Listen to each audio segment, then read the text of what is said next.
Shalom, shalom. Shalom. This brother Shalomia. Brother Kamal Mahar. Coming at you with a quick lesson. The brother blessed me with coming to visit me on my lunch break.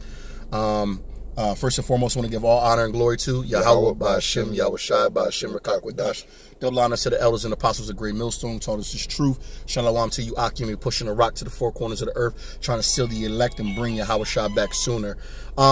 Basically, we wanted to do a quick video on, the stupidity of Jake and following after the white man, these red Hebrew Edomites, man, and all these false holidays and stuff like that, man. So, actually, I'm going to start with my first precept. I'm doing my first precept. I'm actually going to go in the book of Mark. Slack here, brother. Let me bring this out. I should have had my sword ready. Chapter 7, I'm going to start at 8. It says, "For laying aside the commandments of thy power, ye hold the tradition of men, as the washing of pots and cups, as many other such like things ye do. And he said unto them, Full well ye reject the commandments of thy power, that ye may keep your own tradition." And the reason why I'm bringing that out is Jake is so dumbed down, and Jake don't seem to understand that the traditions of their own forefathers, man, the things that was given to us, law, statutes, commandments, and all the feast days that we have is so much more rich and it's so much better. And the fact is, so many Jakes believe that they say that they believe in God, but they're so quick to do away with God's commandments and to basically, go after the vainglory of men. I'm going to read that one more time so I won't chop that up. It says, Mark 7 and 8, For laying aside the commandment of God, ye hold the traditions of men. So what that means is basically saying that these Jakes out here will say they believe in God. You can tell them to their face that, yo, bro, Christmas is pagan worship, that's Satan worship, bro. You doing worshiping false gods, false idols. You going the hell off. They go, man, it's for the kids, man. I believe in God. God knows my heart. He knows my heart. And then basically, that's literally what it's saying. You basically put the commandments of God to the side to go after the traditions of men, as the washing of pots and cups, and many other such like things ye do. And he said unto them, Full well ye reject the commandments of God. So you reject the commandments of God fully. You know you sinning. Like if you willfully sin, there's no more sacrifice for sins, right? So it says, Full well ye reject the commandment of God, that ye may keep your own traditions. So a lot of these Jakes, man, so-called blacks, Latinos, and Native Americans, man, they'll tell you, I believe in God, I believe in Jesus, I'm not down with the white man either, I know I'm an Israelite, but they won't adhere to the law, statutes, commandments, or the feast days of the Most High, man. And it's going the hell off. Like, I can tell you a quick story. So my family usually gets together on this holiday, on Christmas Eve and everything like that. And also my job gives us the day off. So, it's a good day to, go visit mom. My mom lives in Baltimore or whatever. But my family knows that me and my brothers, we don't worship Christmas. So we told them, like, yo, don't buy us no gifts. Don't say Merry Christmas to me. Don't expect me to get into any little holiday games and all this other, BS. They say, oh, yeah, we know. We get there, and it's all peaches and cream. My mom making food. There's nothing wrong with getting a meal, from the family, And then my mom's like, well, are you guys going to participate in the game with us? And I was like, Mom, I'm not getting into no games. Well, I got you a gift. I was like, Mom, don't give me no gift. And she wanted us to take out, numbers out of, she's like, well, it's not technically Christmas stuff. I was like, Mom, any kind of gift giving on this day is going the hell off. It doesn't matter how you want to look at it. You're giving me a gift or trying to get me to adhere to a game that on this paganistic bullshit day. So she wanted us to take these numbers out of a hat, and if you take the numbers out of a hat, whatever number you pick, you can go in and pick a present, and if you don't like the present, you can pass it to another person and all this and all that. And honestly, what I had to do is I left. I wound up getting up, going downstairs. I went up going downstairs and basically and went to sleep. I took a nap. While they was doing this festivity stuff, I took a nap. Another thing they tried to do was, hey, we're going to have a family prayer. And I'm sitting here going, hold the hell up. I can't get down with y'all solemn assembly. Like the prayer, the Most High is not going to sit here and listen to this prayer. The Most High is not going to sit here and listen to anything we got to say, especially we not all in the same accord. So, they got in a circle, did a little prayer or whatever, and I didn't listen. Me and my brothers was like, nah, we not getting into all that, man. But let me bring out another precept. And I'm gonna let you take the mic in a second, man. Oh, I'm gonna go to the book of Amos. I'm gonna go to the book of Amos chapter 5, and I'm gonna go to 21 and 22, and it says, and this is the Most High speaking. It says Amos 5 and 21. I despise your feast days, and I will not smell in your solemn assemblies. Though ye offer me burnt offerings and your meat offerings, I will not accept them. Neither will I regard the peace offerings of your fat beasts. The Most High literally told us, man, if you go into Jeremiah 10, 2 through 4, or... We never know. Yeah, I mean, we ain't gotta bring that out. It basically tells you not to, do what the heathen do. Not to celebrate Christmas, cut a tree out the forest, adorn it with silver and gold. And the Most High said, I'm not gonna smell in your I'm not gonna be with your solemn assemblies. I'm not gonna smell in your feast. I'm not gonna be with you in any of this, because literally what I brought out in Mark 7, 8 and 9, it literally says, bro, you put off the commandments to do your own thing, to do basically the vanity of man. When I told you exactly what I wanted to do, and it's very, very, very sickening to see so many Jakes that are caught up in these false holidays. New Year's coming up when we know that's not the real New Year. Why would you have the New Year in the middle of death? Why wouldn't you have it in spring, like in the Bible? Abib, I believe it's Abib is what it's called, where everything is new growth, new birth, new everything. But see, the god of death, what is it called? December or September. I forgot what, Saturn or something like that was the god of death, or the god of something like that. Slack, I really don't give two shits about those holidays, but the Most High is letting us know, man. He let us know exactly strict instructions, and a lot of these Jakes out here just don't seem to give a fuck, man. Matter of fact, let me just talk about this real quick. Now, one thing that's in the Bible is the Feast of Dedications. Now, the Feast of Dedications is basically Hanukkah. Now, I can give you a quick synopsis of how it all came about. So the Feast of Dedications came in upon a time where, if you read the book of Maccabees, if you read the first book of Maccabees, it talks about it. I think it's Maccabees, like around Maccabees 2:27. You read on all through Maccabees, you learn about the revolt, against the Seleucid Empire. So, all right, quick paraphrase real quick. In about 198 BC, Antiochus III, basically the Seleucid Empire. This is basically when, the backtrack, Alexander the Great's kingdom was split into four kingdoms because of his 4 generals. Now we're talking about these 2 generals right now. So Antiochus III, the Seleucid Empire, defeated the Ptolemy Empire, right? So Ptolemy Empire was governing over Jerusalem, over Israel, or the Jews at the one point, and they basically was letting the Jewish people, or you so-called blacks, Latinos, and Native Americans, do your thing. As long as y'all know that we rolling over y'all can say and worship your God, do what you got to do the things the way you want to do. When Antiochus III, the Seleucid Empire, he was a Greek. He was Greek, so these white Edomites, basically overthrew Ptolemy. Then when they came in, they started Hellenizing everybody. Now, I know a lot of you Akim know what Hellenization is, but Hellenization is basically, quick paraphrase, is basically when you stop a people from going with their own religion, customs, and their own languages, stop them from doing what they do naturally. You want them to do what you do, all right? So, basically, Antiochus III basically started going in and started putting Hellenization. Now, he wasn't the one that was going super hard. It was his son, Antiochus Epiphanes. He was the one that basically, and like I said, if you want to go read the history, you can go read the history yourself, but I'm going to just break it down for a quick lesson. He was the one that was going hard. He wanted to be known in the history books like Alexander the Great. So he basically took on what his father did, but he took the Hellenization to a whole new level. He was basically saying, look, I don't want no Jewish people doing anything Jewish, period. No circumcision, no Sabbath, and if I catch any of y'all doing it, I'm going to kill you. What he also did was he built a gymnasium where like gladiators go to fight and stuff. He built a gymnasium right outside the Temple of Solomon, right? King Solomon's temple, basically to erect his power over the Jews. He's like, look, I'm gonna put a gymnasium right next to y'all temple just to let y'all know we really the ones with the power. Then he made a decree that you could not go into the gymnasium without being naked. Now these white people, disgusting.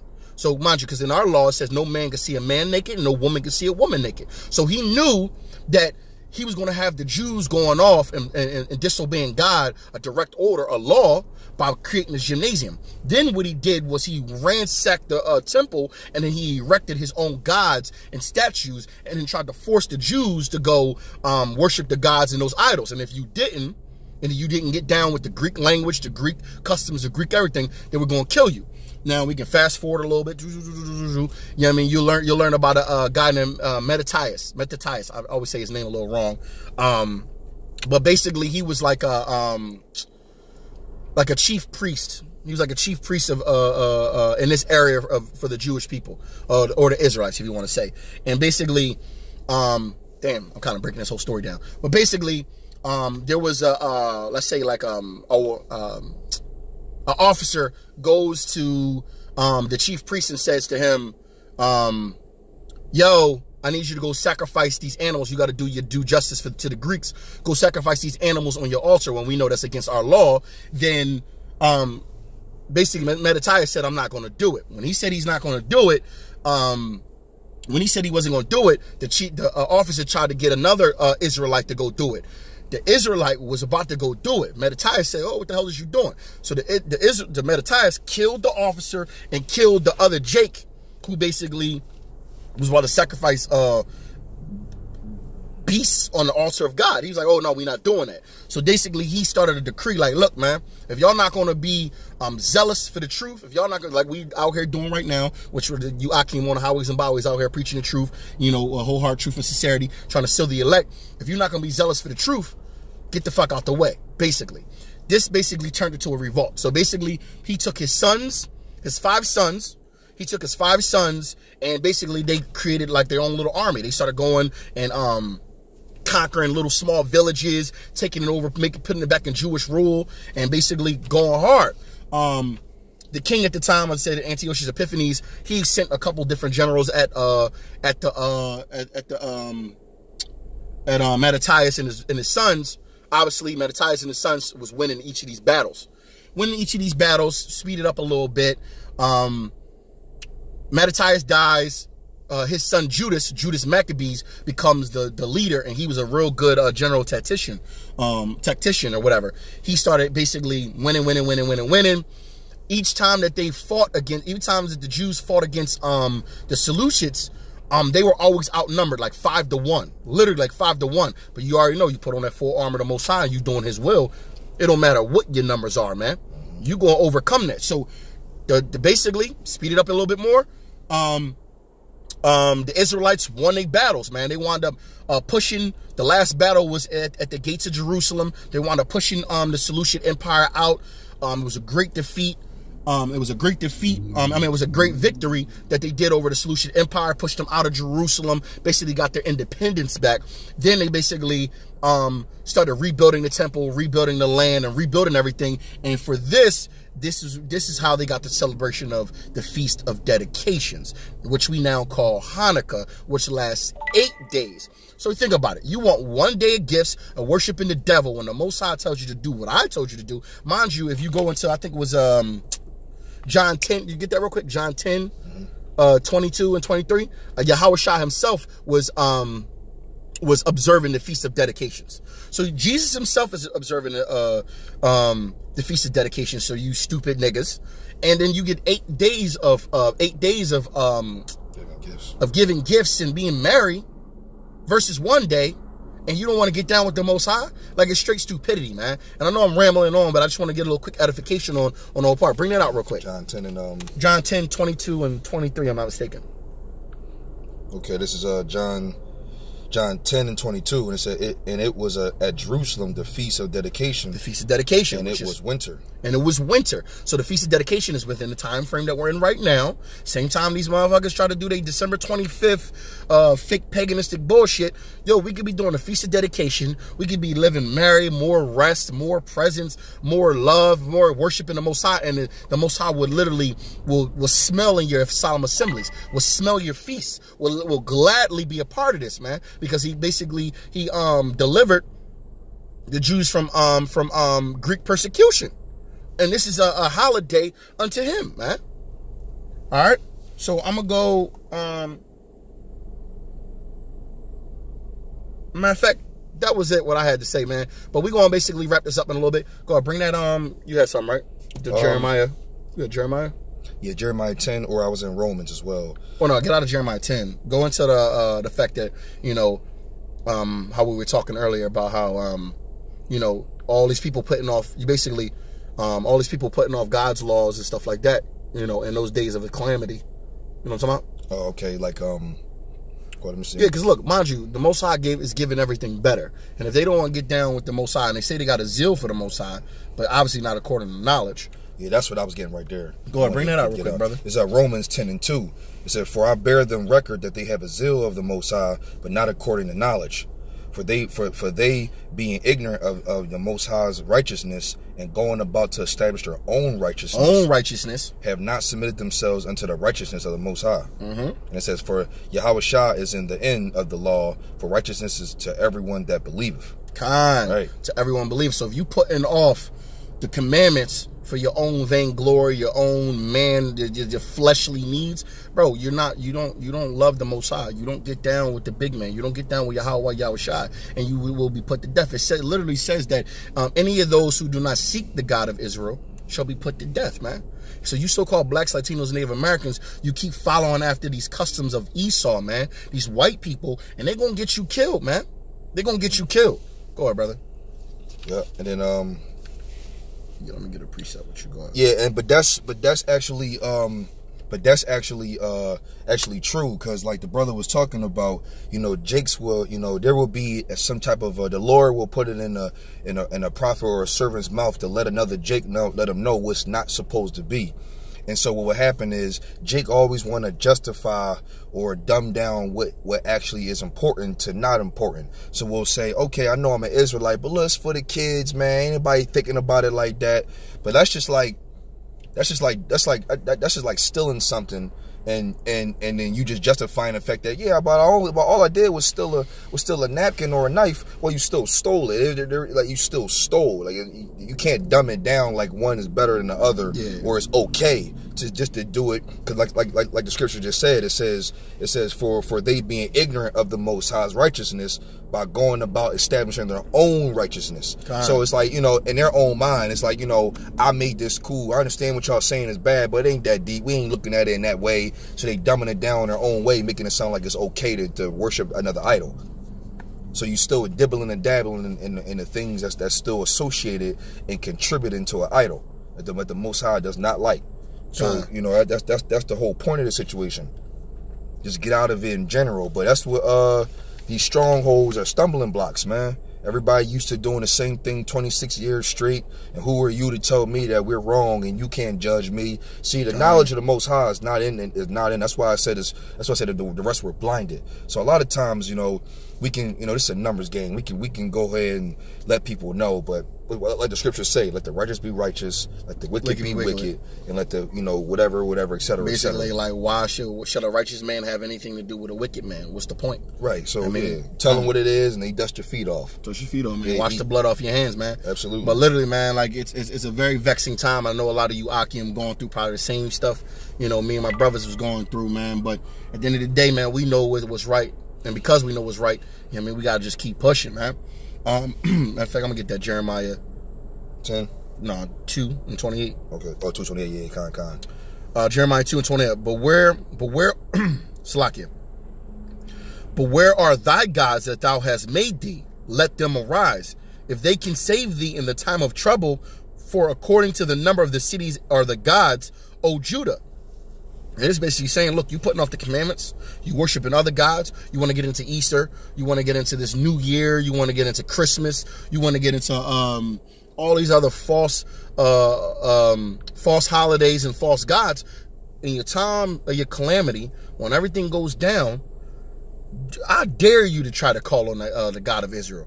I dare you. Because he's going to sit there and be like, oh, who the fuck are you? You ain't listen when my sons, my servants was out there pushing the truth and trying to get you right. But now, when you going down, now you call upon my name, man. And the Most High gonna say, I've never known you, man. Time. Go ahead, you got something? Yeah, Judges 10 and 14.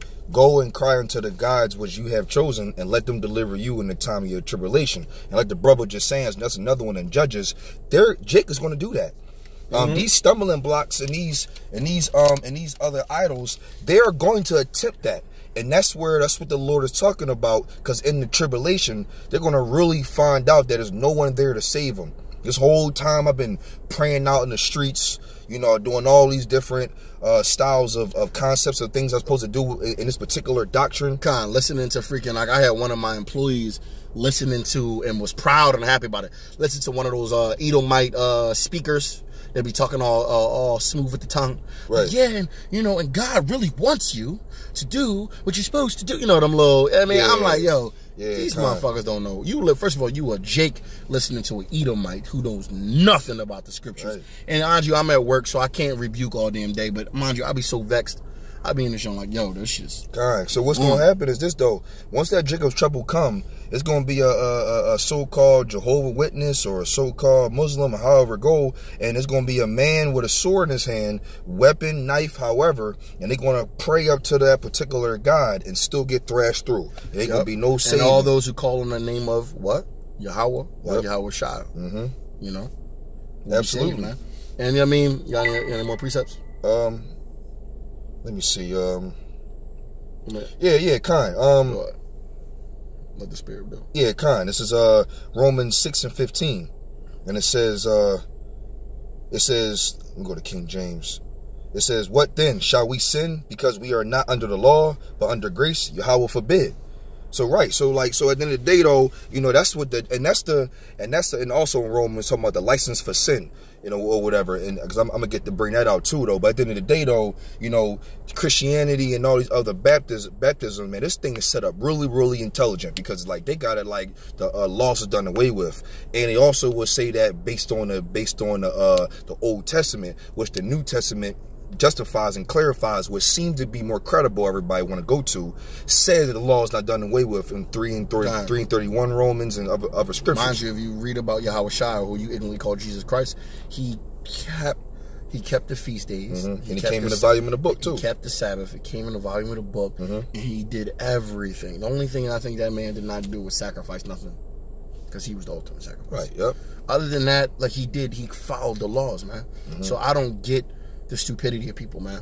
At the end of the day, though, man, we supposed to be set up set up as a holy people, separate from the heathen. Now that's why Jeremiah 10:2 would be perfect, because it said, "Go, don't do what the heathen do. Be not dismayed by the heavens." Right. You know what I'm saying? And it's because what they do is not our lot. You know what I'm saying? We got our own set of laws, our own set of I can get into some history. You know me and my history, bro. Yeah, kind.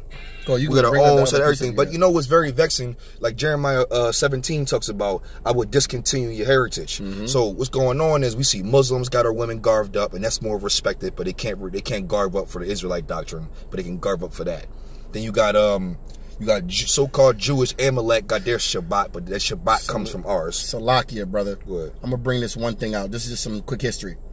It says Christmas was illegal in the U.S. until 1836, as it was considered an ancient pagan holiday. And then there's an old article saying, public notice. The affections of Christmas having been deemed a sacrilege, the exchanging of gifts and greetings, dressing in fine clothing, feasting, and similar satanic practices are hereby forbidden. So even in America, the white man knew, yo, that shit's going to hell off. That's what Ariel would talk about. Whatever the Most High say is illegal, Edomites will make it legal. Legal. Kind, brother. I mean, it says, woe to them that make the wicked good and the good wicked. Right. Oh, you know, yeah, paraphrasing kind. I got paraphrasing you. That. Absolutely. All right. I gotta get back in a second, bro. Yep, say no more. No, you got another preset? Nah, that's it for me, man. You sure? Yep. All right, man. Hopefully this was edifying. First and foremost, we'll give all honor and glory to Yahweh, Ba'ashem, Yahweh Shai, Ba'ashem, Rekak Wadash. Double honor to the elders, apostles, great millstone. Shalom, the trumpet in Philly, and shalom, the trumpet in VA. And shalom, Akim. Shalom, Ak.